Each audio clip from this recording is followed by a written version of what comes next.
아침을 시작하는 슬기로운 방법. 오늘 내게 이로운 뉴스. 노영희의 출발 새 아침 슬기로운 인터뷰. 검찰 내에서는 검사를 하려면 소병철처럼 하라 이런 말이 있습니다. 사실 저도 많이 들어봤어요. 고위직 검찰 간부 출신으로 전관예우를 거부하시고 교수의 길을 택한 유일한 분이십니다. 참여정부 시절 법무부에서 검찰개혁의 청사진을 그렸고요.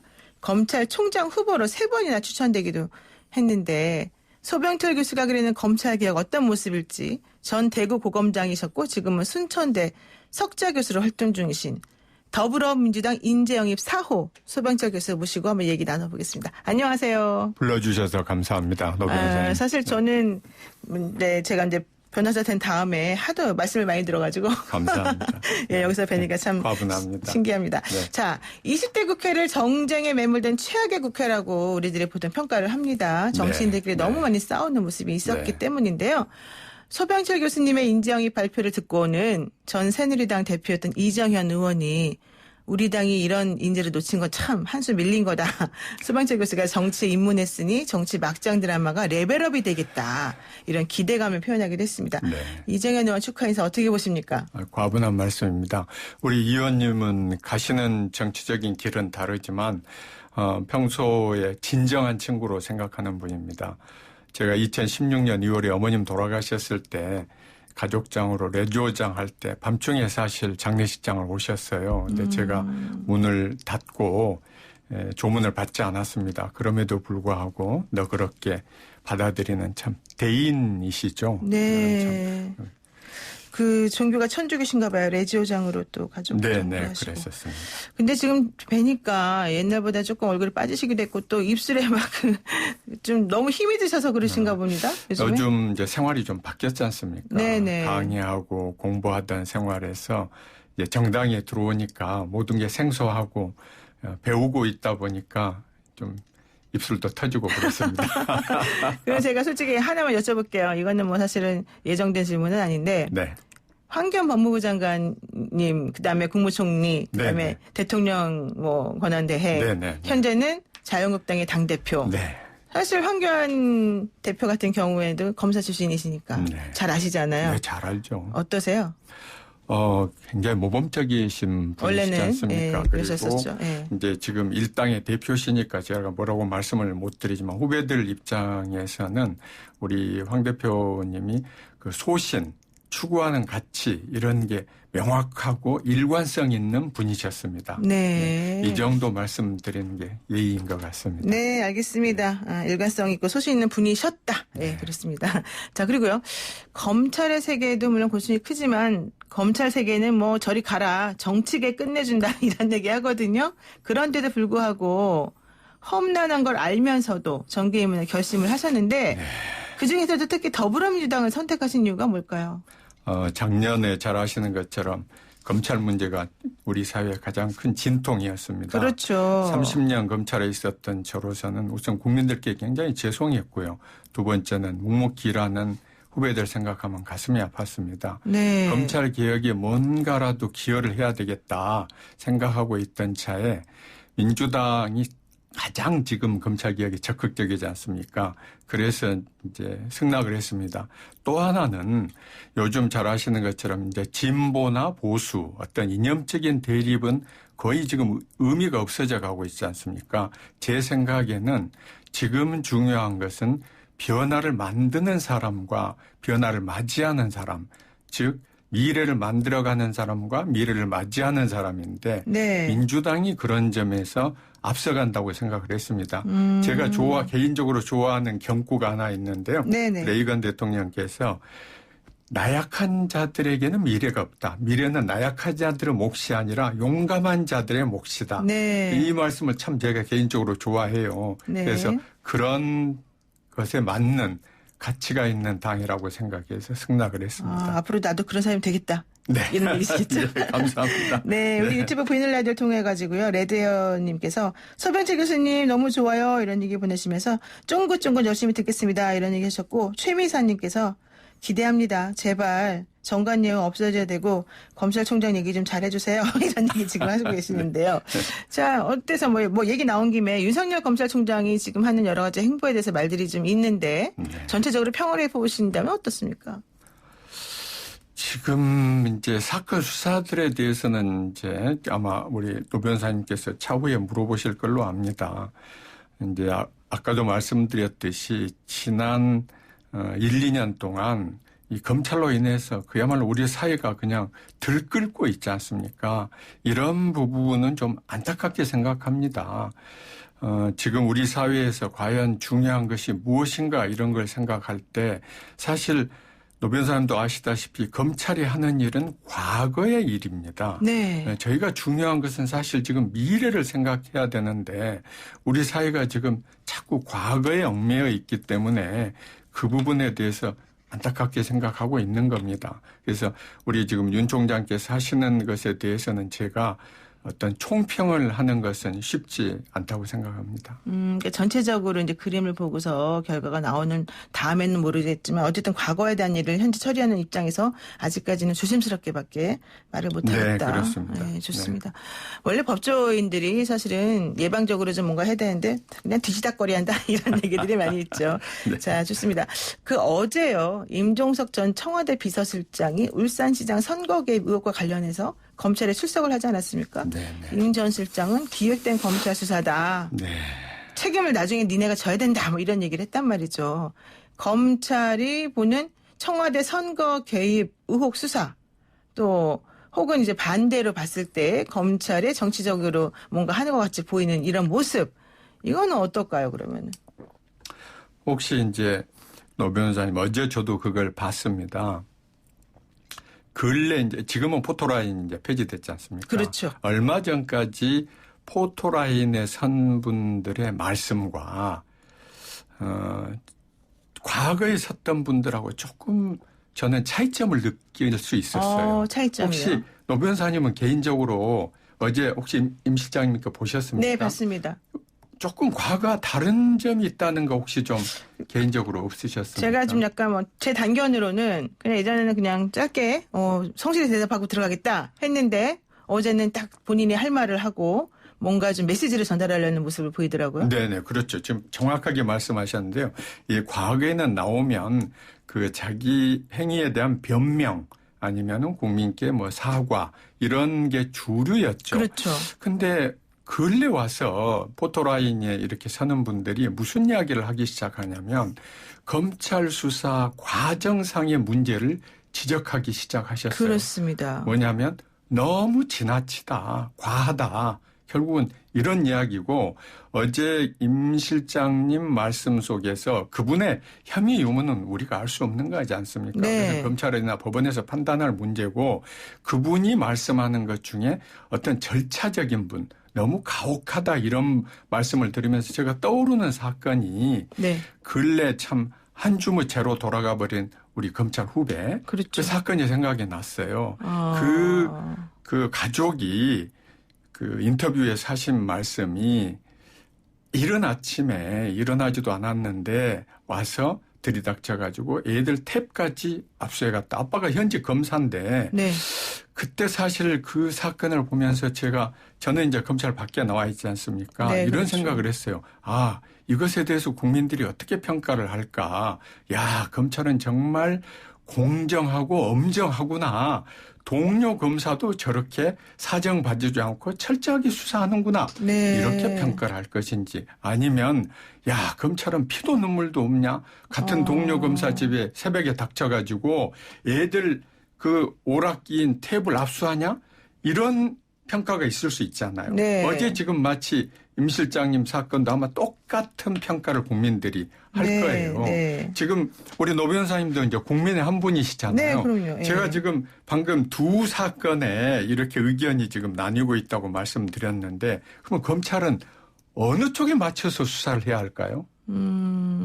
그냥 시민 입장에서 한번 말씀을 해줘 보십시오. 제가 인터뷰 당하는 것 같은데. 아니요. 역시 법률 교수님이라. 전문가이기 때문에 제가 여쭤보는 겁니다. 그러니까 지금 처음에 말씀하신 게 변창훈 검사님 얘기를 지금 하시는 저 거예요. 실명을 이제 말씀 안 드렸습니다. 예, 어쨌든 그렇게 이제 좀 하신 검사님들 입장에서 보면 사실은 조금 부당하다는 의견을 내놓으실 수도 있긴 한데 이런 부분에 대해서는 또 제가 함부로 말하기가 좀 곤란한 부분이 있네요. 예. 지금 우리 노 변호사님이 제가 듣고 싶은 말씀을 했어요. 뭐냐. 검찰 입장에서는 어느 쪽, 양쪽 다 국민이지 않습니까? 그렇죠. 어느 쪽 국민에 맞출 수 없는 게 검찰의 고충이에요. 네. 그러면 그냥 내 생각대로 가야 되겠다. 이게 옳은 길일까요? 그러면 뭐 여론을 들어야 된다 이런 말씀이신 아니죠. 거예요? 저는 이렇게 생각합니다. 네. 최대 공약수에 맞추도록 노력하는 겁니다. 노력. 최대 공약수를 뽑아내라. 네, 아니면은 우리는 이렇게까지 성실하게 노력을 했습니다. 네네. 그럼에도 불구하고 법 집행이란 건 어쩔 수 없는 겁니다. 네. 이렇게 하면 저는 많은 국민들이 그래 검찰의 고충이 그렇구나 이해할 수 있다. 이 정도의 지금 극한 대립이 좀 완화되지 않겠는가 이런 생각을 하는 겁니다. 그렇군요. 제가 이 말씀을 드리는 이유는 어제 이제 그분의 말씀에서도 그렇고 제가 이제 아까 우리 그 참 사랑하는 후배 그 예를 들었던 이유는 우리 노 변호사님도 아시다시피 수사는 결국은 범죄 혐의를 규명하는 게 목적입니다. 해서 네. 기소를 하는 거죠. 네. 그게 당연한 거고 그것이 아무리 정당한 목적이라고 할지라도 저희가 법률가로서 절대 도외시해서는 안 되는 것은 수단과 절차의 정당성 그렇죠. 부분입니다. 정당성이. 네, 왜냐하면 검찰청법에도 명시가 돼 있어요. 검사는 공익의 대표자로 검사 수사에 대한 권한을 갖고 있지만 국민 전체의 봉사자로서 정치적 중립을 지키기 위한 노력을 해야 된다. 이게 검찰청법 첫머리에 나와 있는 그렇죠. 조항입니다. 그대로 하면 되는 겁니다. 범죄 수사 해야죠. 그러나 정치적 중립을 지키기 위해서 그것을 만족시킬 수는 없더라도 국민들이 봤을 때 검찰이 정말 몸부림치는구나. 특히 이렇게 여야 간에 대립된 사건에 있어서는 절차적인 부분, 이 부분에 대해서 고민하고 신중하고 혹시라도 과도한 게 없는지 이런 것을 살펴야 될 텐데 그 부분이 검찰 선배로서 너무 아쉬운 겁니다. 네. 사실 제가 여기 들어오기 전에 작가님한테 그랬어요. 제가 민주당에 오기 전에 와서 말씀을 했더라면 더 차라리 좋았을 더 텐데. 객관적으로 들릴 수 왜냐하면 있고. 지금 말씀드리는 게 사실 제가 하나님 앞에 양심을 걸고 말씀드리지만 당하고 상관없습니다. 네. 왜냐하면 그 지금 아까 말씀한 후배 검사 사건 때 또 지금 사건 때 이게 좀 논란이 있지 않습니까? 아니 그때는 어쩌고 이런 이야기가 있지 않습니까? 그럼에도 불구하고 제가 이 말씀을 드리는 것은 저도 과거의 검사로서 왜 이렇게밖에 못하나. 그리고 검찰은 지금 지휘부가 영원한 검찰이 아닙니다. 그렇죠. 바뀌죠 항상. 아니 그 말씀이 아니라요. 네. 후배들의 검찰입니다. 후배들이 지금 어떤 일에 대해서 국민들로부터 칭찬과 비난을 받으면 그것은 그대로 후배들이 앞으로 지어야 될 숙제예요. 네, 그렇죠. 저도 현직 검사로 있을 때 이제 후배들을 이렇게 지도하고 할 때 항상 생각하는 게 그거지 않습니까? 이게 앞으로 어떤 평가를 받겠는가? 또 이것이 지금 어떤 영향을 미칠 것인가? 네. 이래야지 이게 선배나 지휘부가 있는 것이지 그냥 압수수색 나간다 수사하는 검사 그래 너 알아서 하고 물론 그게 후배 검사들의 열정도 굉장히 중요해요. 네. 그게 있어야지 범죄를 진압하지 않습니까? 그렇죠. 네. 그러나 선배나 지휘부는 앞날을 보고 우리가 더 놓쳐서는 안 될 검사의 정치적 중립성 이런 부분도 후배나 또는 현장에 있는 사람들한테 지도를 해주기 위해 있는 거 아닙니까? 네네. 저는 그거 지금 너무 안타깝고 참 가슴 아픕니다. 그러니까 절차적 정당성이나 이런 것들을 좀 더 확보하면서 국민들이 이해할 수 있고 후배 검사들에게도 제대로 된 귀감이 될 수 있도록 그렇습니다. 수사가 이루어졌어야 된다. 네네. 이런 얘기 하시네요. 얼마 전에 사실은 제가 궁금했던 게 이거였어요. 원래는 참여정부 시절에 법무부 정책기획단장 하실 때 검찰개혁 청사진 실무 담당하시면서 검찰개혁을 이렇게 해야 된다 저렇게 해야 된다 생각을 많이 하시고 연구하신 네네. 걸로 아는데요. 네네. 어쨌든 현재는 이제 공수처법도 설치가 됐고 네네. 통과가 됐고 그리고 또 수사권도 검경사건 조정 이것도 됐고 형소법. 네. 자, 어쨌든 그래도 이루어졌어요, 뭔가는. 네네네. 이게 그때 생각하셨던 그 방향과 맞습니까? 그 제도와 그 같은 궤적이죠. 왜냐하면 궤적은 맞다. 네, 네. 그때 이제 그 당시에 저를 비롯한 그 정책 기획하는 사람들은 검찰의 권한이 너무 과도하다. 이 부분에 대해서 그때도 그런 이야기가 동감은 있었어요. 하셨죠, 동의는. 네네. 네. 그리고 검찰을 잘못된 것을 누가 바로잡냐. 사실 저희가 지금 검찰에 있었던 사람 입장에서 할 말이 없는 게 검찰 스스로 비리에 대해서 저희들이 미적미적하거나 아니면 밀려서 하거나 뭐 작년에도 그 어떤 용기 있는 후배 검사가 폭로를 해가지고 이제 사건화됐던 어떤 사건들이 있지 그렇죠. 않습니까? 일련의 사건들이 그런 있죠. 걸 네. 볼 때 이제 국민들은 그러는 거예요. 아, 저거 제 식구 감싸기. 그 검찰하면 나오는 말이지 않습니까? 사실 검사는 우리 노 변호사님 아시다시피 수도자적인 어떤 삶을 살 수밖에 없어요. 제가 제 이야기를 말씀드리면 네. 저는 지금도 골프를 안 칩니다. 유명하세요, 사실은. 왜냐하면 네. 그렇게 살아야 돼요. 아. 이게 검사는 참 그러니까 유혹이 많죠, 많은 사실은. 희생을 할 수밖에 없어요. 그 자기 스스로 그걸 추구하는 가치가 있는 거 아닙니까? 그렇죠. 그러면은 아까 말씀드린 고위공직자 수사 설치처 이 설치한 문제는 지금 국민들 입장에서 사실 여기에 대해서 이제 일각에서 반대하는 의견도 있지 않습니까? 네. 그러나 저는 아마 대부분의 국민들은 그거 필요하다고 생각할 겁니다. 그래서 제가 여기서 말씀드리고 싶은 건 그거예요. 어떤 제도가 완벽하게 도입될 수 없습니다. 그 제도가 완벽하다고 누가 말합니까? 그렇죠. 앞으로 시행 과정에서 계속 고쳐 나가야죠. 그러나 저희가 인정해 줘야 될 것은 그래 변화를 위해서 한 걸음 내딛었다. 네네네. 이것을 평가를 해 줘야 된다.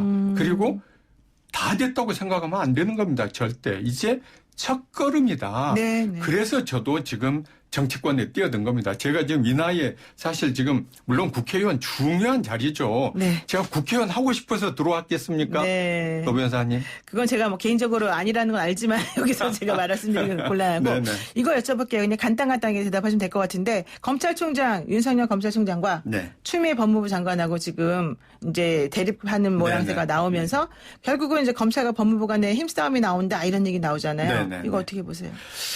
이제 그 국민의 입장에서 봤을 때 어떤 분은 아이고 추 장관님이 잘한다. 어떤 분은 윤 총장님이 잘한다. 아마 이렇게 의견이 갈릴 겁니다. 두 분 다 잘하신 입장에서 보면. 또 반대 의견도 있겠죠. 그렇죠. 그런데 노 변호사님 법 집행은 제일 기본이 신뢰가 있어야 권위가 생깁니다. 아니 법 집행을 하는 기관끼리 저렇게 지금 대립하고 투쟁하나? 그렇게 되면 어떤 문제가 생기냐. 대한민국 법 집행에 흔들림이 오는 겁니다. 사실 제가 이제 과거에 법무부 또는 대검에서 중요한 자리에 있으면서 과거에도 장관과 총장 간에는 갈등이 항상 있었어요. 그렇죠. 그러나 그때는 어떻게 해결했느냐. 내부적으로 해결되었습니다. 왜? 국민들 때문에 그런 거죠. 강금실 장관 계실 때 특히 그랬죠. 이 문제는 저는 양쪽에 다 말씀드리고 싶어요. 네. 이거 밖으로 표출하시면 안 돼요, 이거. 그렇지 않습니까? 네, 국민들이 문 걸어 불안해하니까. 잠그고 예. 그때 아마 강금실 장관과 송 총장님도 식당에서 둘이 만나서 두 분이서 안에서 뭘 그야말로 무슨 진짜 경론을 벌였는지 어쩐지 알 길이 없죠. 그렇죠. 그러나 나올 때는 두 분이서 화해하는 모습을 보여줬어요. 그렇습니다. 국민들이 안심합니다. 그걸 보고. 지금 국민들은 중요한 게 뭡니까? 아이고 흉악범, 보이스피싱 이거 좀 잡아줘야 되는데 아니 저분들이 지금 저렇게 싸우고 있어? 이거 정말 말도 안 되는 소리예요. 네, 응? 민생범죄 좀 더 신경 썼으면 좋겠다. 좀 더 네. 깊이 들어가면 누구한테 책임이 있는지는 알 겁니다. 이거. 네. 근데 제가 거기까지는 말씀드릴 수 없고 네. 더 이상 그렇게 하시면 안 된다. 네. 제가 국민의 한 사람으로서 경고합니다. 진짜. 경고합니다. 네. 네. 좋습니다. 오늘 말씀 여기까지 제가 듣겠습니다. 네. 고맙습니다. 아유, 감사합니다. 네, 지금까지 더불어민주당 인재영입 4호 소병철 전 대구고검장이었습니다.